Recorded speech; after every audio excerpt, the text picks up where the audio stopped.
자, 안녕하세요. 자, 오늘 이수 스페셜티 케미컬 보도록 하겠습니다. 자, 오늘 뉴스부터 하나 보고 시작하겠습니다.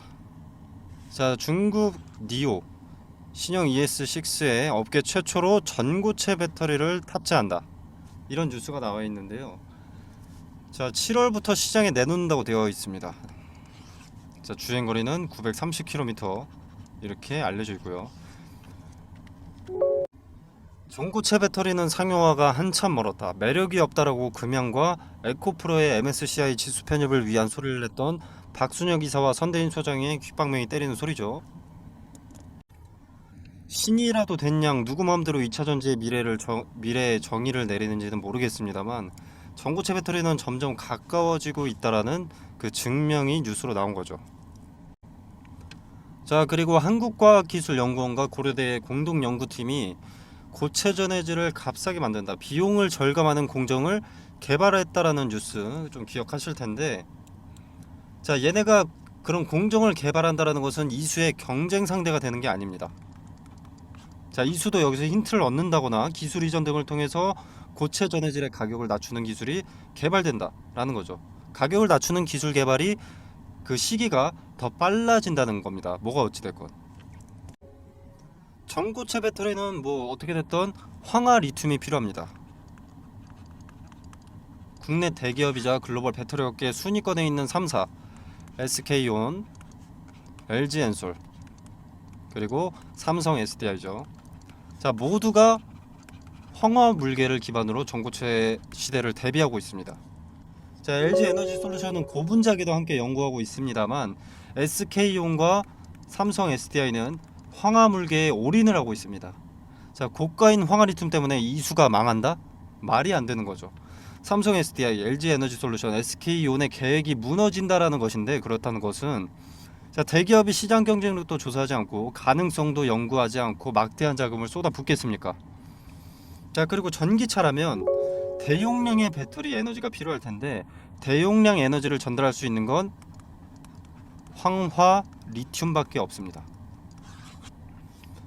황화물 고체 전해질은 이 전도도가 높아서 현 리튬이온 전지들보다 더 우수한 성능이 나오죠.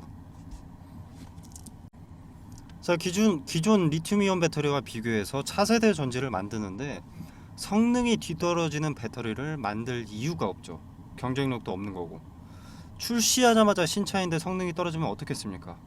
뭐 예를 들어서 현대에서 제네시스 프리미엄 모델을 새로 내놨는데 소나타보다 성능이 안 좋으면 살 이유가 없겠죠. 아무튼 현재 국내에서 유일하게 황화 리튬을 생산할 수 있는 기업은 이수 스페셜티 케미컬입니다. 아시다시피 세계 최대의 생산량이고요. 국내 유일 기업이죠.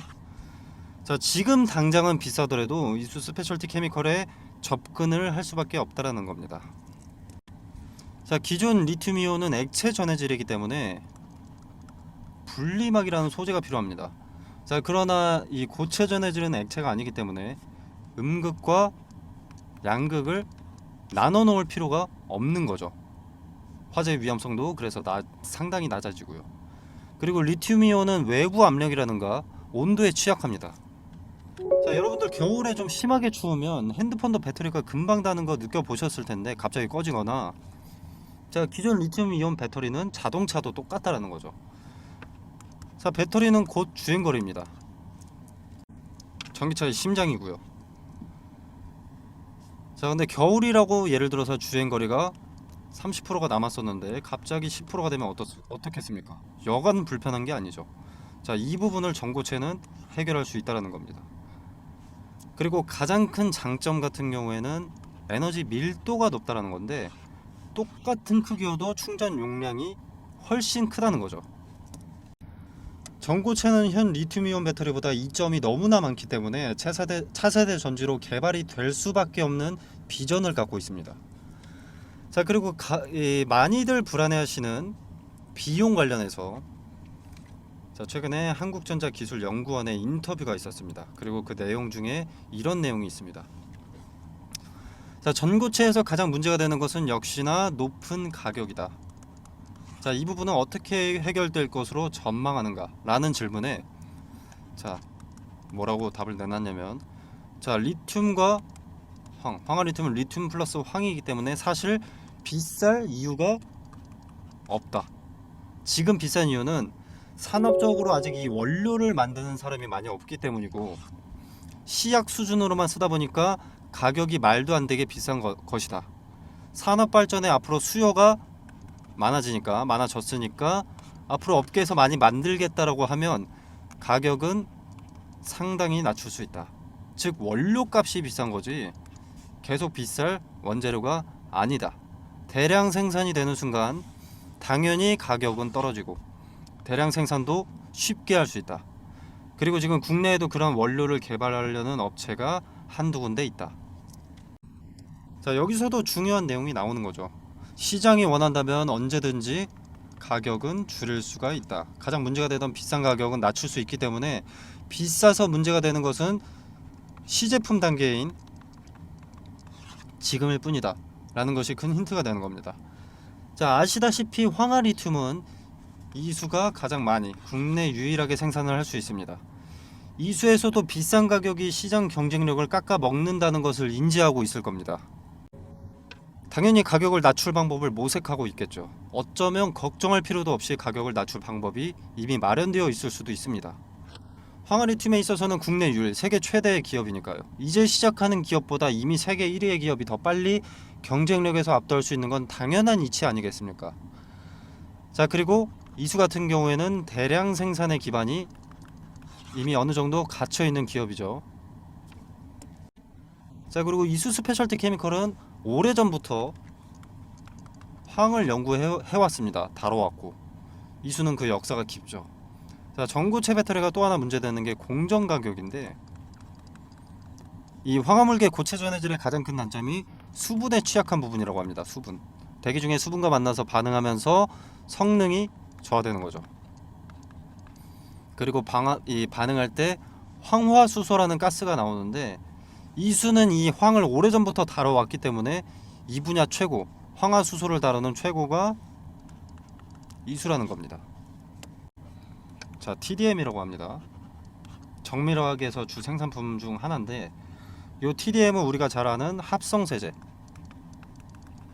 이것의 주요 성분입니다. 성분.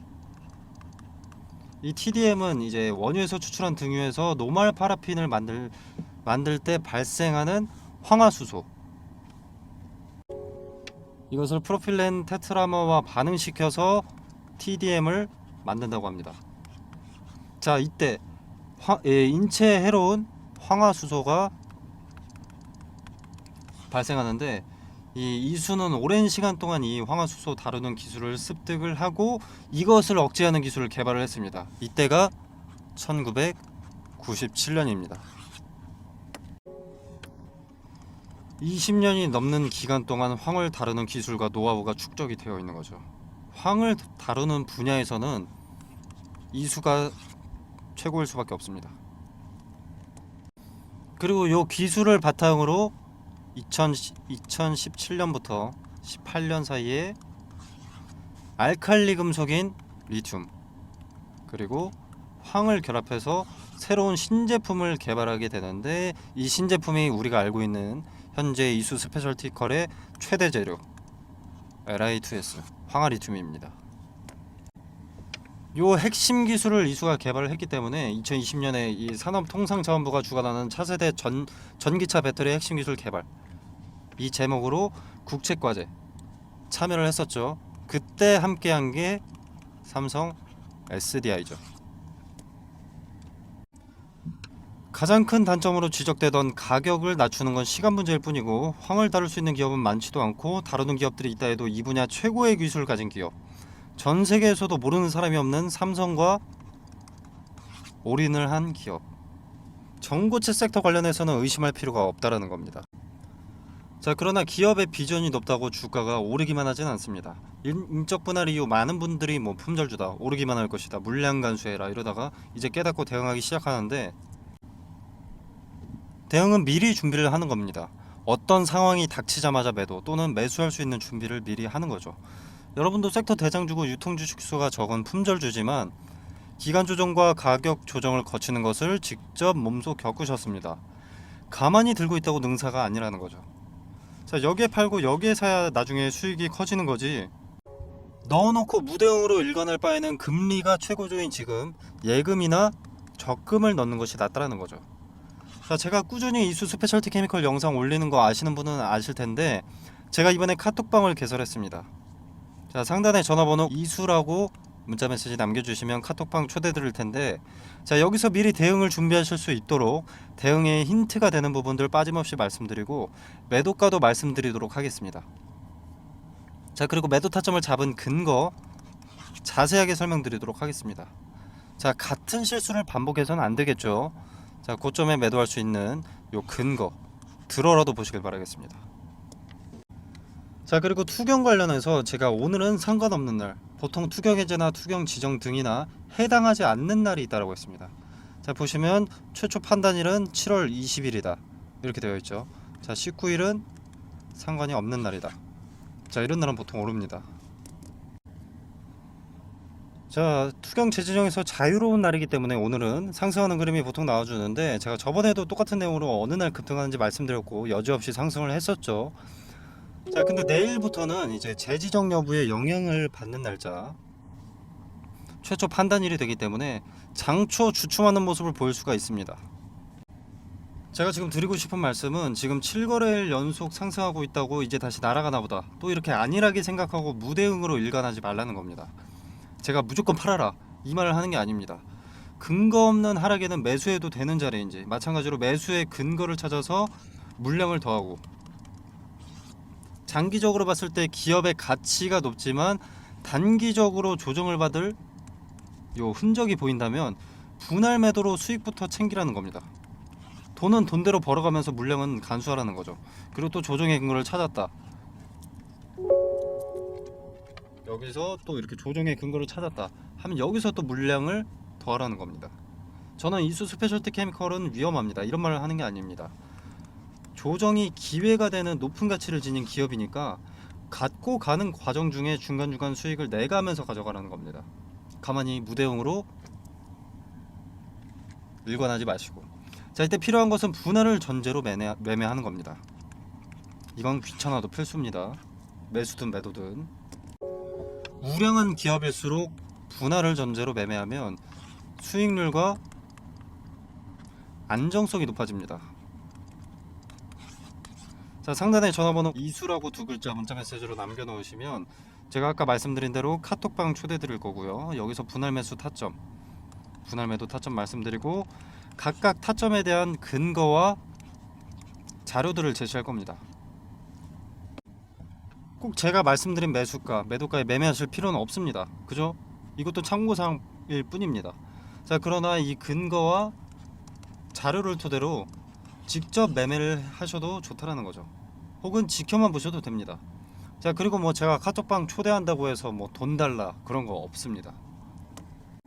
자, 그렇기 때문에 부담 갖지 마시고 이 스페셜티 케미컬, 제가 보통 금요일에만 영상을 제작해서 올려드리는데, 자, 일단 카톡방에서 평일에도 이수에 대한 자료 나오는 족족 말씀드리도록 하겠습니다. 자, 그리고 많이들 궁금해하시는, 그리고 지금은 어느 정도 잊혀진 솔리드 파워 황화리튬 공급 관련된 추후에 호재가 될 수 있는 자료죠. 자, 이것도 카톡방에서 공유 드리겠습니다. 자, 솔리드 파워는 일단 BMW의 전고체 배터리 설계 그리고 제조 등등의 노하우 라이센스를 획득을 했었고, 이 라이센스로 BMW는 전고체 배터리 공동 개발 계약을 했습니다. 자, 그리고 BMW는 이걸로 2025년에 전고체 배터리를 장착한 전기차 생산 시작을 목표로 두고 있습니다. 자, 그리고 이런 목표에 따라서 솔리드 파워는 이수에서 받는 황화리튬의 양을 늘리겠다라고 했었는데, 자, 이렇게 모든 정보들을 취합해 보면 퍼즐처럼 아기가 딱 맞아 떨어지는 부분이 있습니다. 자, 이 부분이 뭔지 카톡방에서 자세하게 설명드리도록 하겠습니다.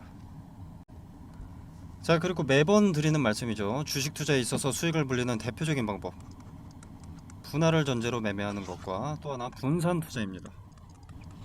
자, 그래서 2023년 하반기 증시를 주도할 섹터 말씀드리고 관련 급등주 추천과 종목 선정 방법에 대해서 간략하게 말씀을 드리도록 하겠습니다. 자, 일단 2023년 전반기까지는 작년에 이어서 뭐 현재까지도죠. 2차 전지가 광풍입니다. 태반에 어떤 종목이든 급등이 한 번씩 나와줬죠. 자, 그래서 개인들은 유망해 보이는 2차 전지 종목들을 매수하게 됩니다. 자, 그러나 실체가 나오기까지 시간이 소요되고 기대감의 급등세가 가팔했던 만큼, 기대감이 선반영됐던 만큼 거품이 빠지면서 조정 국면에 접어들어 있는데, 가격 조정과 기간 조정을 거치고 숨고르기에 나섰던 2차 전지가 다시 질주하는 시점이 2023년 하반기로 평가되고 있습니다. 자, 근데 동시에 아니다, 2차 전지가 아니라 반도체가 이제는 시장을 주도할 것이다, 이런 의견도 나오면서 투자자들이 많이 혼란스러워지고 있는데, 이 반도체와 2차 전지 어떤 테마가 시장을 주도할 것이냐, 이것을 파악하려면 세계 경제에 관심을 알아야 됩니다. 세계 경제가 어디에다가 더 큰 자금을 투입하고 있는지. 자, 간단한 예시로 코로나 때는 어떻습니까? 마스크, 진단키트, 백신, 치료제, 이것들이 강세였죠. 전 세계가 주목하고 필요했던 테마니. 자, 국내 같은 경우에는 병상이 수혜를 입기도 했었는데, 이거는 각 국가별로 확진자 수가 다릅니다. 그리고 땅덩어리가 다르죠. 자, 그래서 공통 사항이 될 수 없기 때문에 일로는 자금이 투입될 수가 없었습니다. 코로나 때는 요 마스크, 진단키트, 백신, 치료제가 전 세계가 필요로 했던 것이기 때문에 요 네 가지의 수급이 올릴 수밖에 없었던 거죠. 자, 그리고 다른 예시를 하나 들어보겠습니다. 자, 우리 러시아와 우크라이나가 전쟁이 났을 때, 이때는 일단 곡물과 사료에 수급이 몰렸는데, 일단 러시아와 우크라이나가 곡창지대입니다. 곡창지대인 두 국가가 전쟁을 해버리니까 곡물 수출이 나가야 되는데 수출 길이 막혀버린 거죠. 그래서 곡물과 사료값의 상승으로 이어졌고, 이 곡물과 사료값의 상승은 우리의 필수 소비재인 식자재 값의 상승으로 이어졌습니다. 전쟁이 우리 같은 일개 국민 한 명의 일상에까지 침범하기 시작한 겁니다. 자, 그리고 값이 오른다는 것은 뭡니까? 관련 수혜주의 이익이 증가한다는 것이죠. 자, 예를 들어서 수혜주가 A라는 상품을 기존에 100원에 팔았다. 자, 그럼 이 100원도 마진이 남으니까 이렇게 파는 걸 텐데, 만약에 예를 들어서 400원이 됐다. 그러면 4배나 오르는 거죠.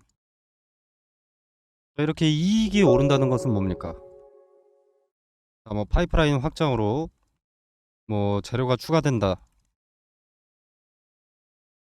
라거나, 또는 수요를 맞추기 위한 공급을 위한 뭐 증설, 또는 뭐 토지 매입, 이것도 재료 추가죠. 그리고 잉여 이익금으로 배당금의 증가라던가, 즉 주가 상승에 호재 기대감이 생기는 겁니다. 그래서 수급이 올리고 주가가 상승을 하게 되는 거죠. 그리고 지금은 전기차의 빠른 성장으로 2차 전지가 강세입니다. 현재 진행 중이고요. 자, 지금 인플레이션 감축법 세부 지침을 변경을 했었죠.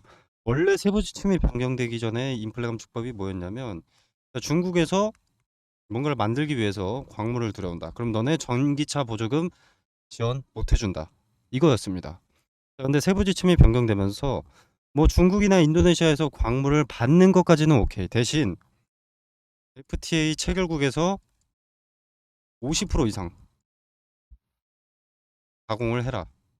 그래야만 전기차 보조금 혜택을 지원해 줄 수가 있다. 이렇게 세부 지침을 변경한 겁니다. 자, 그래서 지금 수면 위로 떠오른 것들이 바로 원자재 가공 기업들이죠. 대표적인 수혜주이기 때문에. 자, 그래서 2차 전지의 구성을 일단 보면 대표적으로 양극재, 음극재, 전해질, 정박, 분리막 뭐 이렇게 있습니다. 자, 근데 양극재라던가 요 전해질 같은 경우에는 이미 많은 폭등을 했죠. 그리고 언론의 수혜 기업들이 노출이 되어 있습니다. 이미 인플레 감축법 세부 지침이 처음 변경됐을 때 대부분의 투자자들이 무슨 생각을 했냐면, 그러면 당장은 2차 전지, 그 중에서 비중이 높은 양극재의 핵심 광물 리튬이 강세니까 리튬 가공업체가 수혜를 보겠구나 하면서 리튬 관련주만 좀 부각이 됐었지만 요 음극재라던가 동박, 분리막은 관심을 못 받고 있습니다. 여기서 누가 대장주인지만 찾아내면 양극재를 제외한 음극재, 동박, 분리막은 먹을 게 차고 넘친다라는 거죠. 2차 전지는 양극재만 있다고 되는 것이 아니기 때문에 인플레 감축법에 뒤늦게라도 수혜를 보게 된다라는 겁니다. 자, 그리고 최근에 일부 증권사들에서 2차 전지에서 수급이 이동될 것이다. 제약바이오라던가 로봇, AI, 반도체 일로 수급이 이동될 것이다. 이런 얘기들을 좀 하고 있는데 일단 전 세계적으로 2차 전지에는 수백조 단위의 투자가 진행이 됐습니다. 앞으로도 수백조가 넘는 규모의 투자가 예정이 되어 있고요. 자, 무슨 말입니까? 제약바이오로 수급이 옮겼다. 로봇, AI, 반도체로 수급이 이동됐다라고 하더라도 이미 투입된 자금이 너무 크기 때문에 단기간 내에 로봇, AI, 반도체로 수급이 다시 몰릴 수밖에 없다라는 겁니다. 자, 이때도 양극재만 그리고 전해질만 관심을 받게 될까요? 그 두 가지가 2차 전지의 전부가 아닌데. 자, 종목은 이런 식으로 찾는 겁니다. 미리 많은 물량을 확보한다면 큰 돈이 되는 거죠. 자, 그리고 지금 미국의 인플레이션 감축법 때문에 주가가 이렇게 움직이는데 유럽의 핵심 원자재법 이것도 당연히 주식시장을 뒤흔들 핵심 내용이 됩니다. 자, 기존의 2차 전지 점유율 전 세계 1위가 중국 기업 CATL입니다. 자, 근데 미국의 인플레이션 감축법이나 유럽의 핵심 원자재법이나 둘 다 중국을 겨냥한 법안이기 때문에 여기에 대한 반사 이익을 국내 기업이 받게 된다는 겁니다. 한국 기업에게는 다시 없을 기회가 되는 거죠. 자, 그러면 국내 기업들 물 들어올 때 노를 저어야겠죠. 당연히 사업 내용에 더 박차를 가할 수밖에 없습니다. 자, 무슨 말이냐? 자금을 더 많이 투입할 수밖에 없다는 겁니다. 2차 전지 사업 관련해서 이 말은 호재들이 앞당겨진다라는 거죠. 그리고 기업이 빨리 성장하게 되는 것이고, 자, 기업의 빠른 성장은 더 빠르게 기업의 가치가 올라간다는 것이고, 가치가 오르면 어떻습니까? 주가는 자연히 오르죠. 그러면 개인 투자자인 우리한테도 기회가 되는 겁니다. 그래서 지금은 머뭇거릴 때가 아닙니다. 자, 지수의 영향을 잘 받고 변동의 폭이 가장 크면서 시총이 상대적으로 무거운 대장주죠. 대장주들을 제가 1차적으로 검열을 해놨습니다. 그리고 기업의 재무상 혹시라도 나중에라도 악재가 반영될 것이 있는지를 확인을 해놨습니다. 그리고 전환사채나 신주인수권 부사채로 장난치는 기업인지 파악을 해뒀고요. 최대 주주들의 과거 이력에 대해서도 좀 조사를 해뒀습니다. 그리고 인플레 감축법의 수혜를 받기 위해서는 국내에서 가공하는 기업이면 전혀 상관이 없는데 만약에 주거래 업체한테 가공을 받아서 온다라고 하면은 FTA 체결국인가 이것도 중요하기 때문에 이 부분까지도 체크를 해뒀습니다. 자, 전 세계 시장에 관심을 받고 있는 대한민국의 2차 전지 기업 수혜 종목 공유드리도록 하겠습니다. 상단에 종목이라고 두 글자만 문자 메시지로 보내주시면 됩니다. 그럼 제가 체크해 놓은 이 종목 리스트 2차 전지 후발 수혜 종목 리스트 보내드리도록 하고요. 제가 수혜 종목 공유 드리는 게 돈 받자고 하는 것이 아닙니다. 그리고 여러분한테 수혜 종목에 대해서 매수가나 매도가를 따로 말씀드리는 것도 아니고요. 그냥 정말로 움직이는지 지켜만 보셔도 됩니다. 매수하고 안 하고는 여러분의 자유지만 종목을 선정하는 방식이라도 조금 알아가셨으면 하는 바람입니다. 그래서 그저 지켜만 보시더라도 어떤 방식으로 종목을 선정했는지, 왜 이 종목을 선정했고 종목 선정 전에는 어떤 것을 체크했는지 다 세세하게 말씀드리니까 한번 지켜라도 보시길 바라겠습니다. 자, 오늘 준비한 영상은 여기까지고요. 여러분의 성공 투자를 기원하면서 마무리하도록 하겠습니다. 감사합니다.